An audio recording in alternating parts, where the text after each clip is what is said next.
If you've ever tuned in just for Sunday's race, you've missed most of the action. Formula One weekends are built like clockwork. Here, every session matters, even the ones that don't earn points. On Fridays, garages light up early, mechanics check tire pressure, and drivers get their first laps in. That's when the timing screens start telling stories. By Saturday, the pressure cooker environment kicks in. After all, one mistake in qualifying can ruin a team's entire weekend. And then comes Sunday, where every data sheet, every lap, and every tire choice leads to 2 hours of pure consequences. But it's not always like this. Some weekends flip the format completely with sprint races, which are shorter, faster, and indeed, riskier. Let's break them all down, how a Formula One weekend actually works. On a typical race weekend, things start quietly on Thursdays. Teams roll in toolboxes, screens, and spare parts in the garage. Not so far on the track, engineers take notes of bumps, curbs, and wind. Meanwhile, drivers do their press interviews, then disappear into briefings. However, the actual stunt begins on Fridays. The drivers get 2 one-hour sessions. Technically, they're called Free Practice 1 and 2, respectively.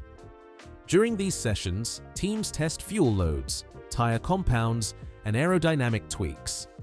The car you see in FP1 might feel completely different from FP2, and that's the point. FP2 is often the most important session. That's when drivers simulate race conditions. In fact, it's the first time the engineers get a glimpse of what Sunday might look like, and everything gets sharper by Saturday mornings. Free Practice 3 is the final chance to dial in the car. Given that, teams switch focus from long stints to short bursts because qualifying comes next, and notably, in Formula One, qualifying determines the future of the whole race. Principally, qualifying is a knockout format. In Quarter 1, all 20 drivers go out and the slowest 5 are cut. Then, 15 drivers fight again in Q2 and 5 more go.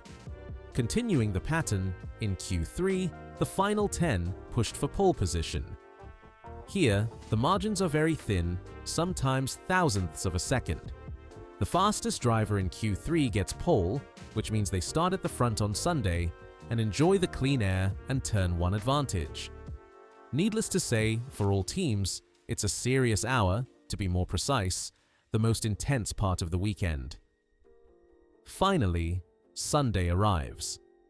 The race is usually around 305 kilometers. Every pit stop, every tire choice, every move has been discussed in dozens of meetings. But once the lights go out, none of that matters unless it all comes together. Sometimes, the race looks pretty simple, but not always. Challenges like weather changes, safety cars, and the worst, crashes keep on showing up. But ultimately, every Grand Prix is built on the layers beneath it. The quiet testing on Friday, the pressure of qualifying on Saturday, and the execution on race day. That's a standard Formula One weekend. It's the build-up, decisions, the risk, and the split-second timing that happens before a single point is earned. Sprint weekends feel different the moment you arrive. The usual build-up is not there, nor is there any slow rhythm to settle into. This under 100-kilometer story is pretty much immediate, buzzed with quick briefings, short practice, and desperate driving. The engineers are already behind by Friday morning. There's only 1 hour to run the car before qualifying, and that's all. They get 1 practice session instead of 3, and mostly it changes the mood in the garage. There's less experimentation because no one wants to chase perfection. All they want is something good enough to survive qualifying. The cars line up by late Friday afternoon. It's still Q1, Q2, Q3, the same knockout system, but the pressure feels different. After all, it's a sprint, the absolute adrenaline rush. Saturdays start with apprehension. Everyone watches tire choices, track temperature, and radio calls. The race takes only 25 to 30 minutes and there are no pit stops. Hence, There isn't any chance to recover from a bad start. And yet, it counts. The top 8 score points could mean everything for smaller teams. There's another layer to it that doesn't show up on the timing screens. If a car gets damaged in the sprint, the clock starts ticking. Sometimes, mechanics work throughout the night to fix things because the next morning is race day, and there's hardly any extra room for bodywork, gearbox swaps, or strategy meetings. Until recently, the sprint also decided the grid for Sunday's Grand Prix. But that's changed now. The race grid comes from its own separate qualifying, but that hasn't made Saturday feel any lighter. It's still wheel-to-wheel racing, where championship points are always in play. What makes sprint weekends interesting is the way everything gets squeezed in. One practice session forces teams to guess more than they like, one short race adds a layer of risk they can't fully control, and 2 exciting days stretch everyone thin before the main race even starts. Some drivers say it's more exciting, while others say it's too much, too soon. But either way, when you watch a sprint weekend, you can feel the difference. It's the same sport, but the edges are way sharper. F1 weekends are long. The days start early, and they don't end when the cameras shut off. Most of the crew still works while the stands empty out. There's always something that needs fixing, something late or not right. Drivers go through 3 very different days. Fridays are about feeling, getting used to the track and seeing what the car does.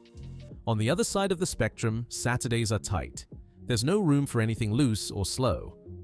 Qualifying is an insane stressor, and Sunday's all about holding everything together while driving on the edge for 2 hours. It's harder when there's a sprint because there's less time to figure things out and get the car right. One mistake in that short race and the rest of the weekend feels uphill. The garage never sleeps. Mechanics check bolts they've already checked, and engineers keep on arguing over data that doesn't match what the driver's saying. Then there's the logistics. Boxes, customs, time zones, and so on. Getting a front wing from Italy to Japan overnight is paperwork, phone calls, and luck. That's what an F1 weekend really is. You see a race, but they live 3 days of moving parts, little mistakes, and not enough sleep. And then they do it all again, somewhere else, next week. Most people start thinking about who won or who lost by the time the checkered flag drops. However, inside the paddock, no one rushes. Some teams pack in silence, others still debrief. A few mechanics sit on flight cases, staring at nothing. Everyone knows they'll be doing it again in a few days. That's Formula One. It runs on repetition, pressure, and people getting things right when no one's watching. If you want more of that side of the sport, the stuff behind the headlines, we'll keep showing you what actually goes on.